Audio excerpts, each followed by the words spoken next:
ఎటువంటి సిమ్టమ్స్ ఉంటే న్యూరో ఫిజిషియన్ని కలవాలో దాని గురించి తెలుసుకుందాము.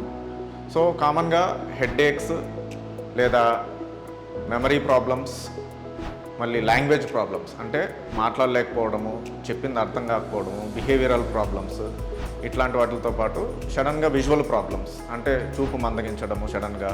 సో ఇట్లాంటి ప్రాబ్లమ్స్ ఉన్నా, ఒక్కొక్కటి రెండు రెండుగా కనపడతా ఉన్నా, లేదా వర్టిగో సిమ్టమ్స్ అంటే తల తిరిగినట్టు, నడుస్తూ ఉంటే పక్కకు తూలినట్టు, ఇట్లాంటి సమస్యలు ఉంటే న్యూరో ఫిజిషియన్ని కలవాల్సిన అవసరం ఉంది.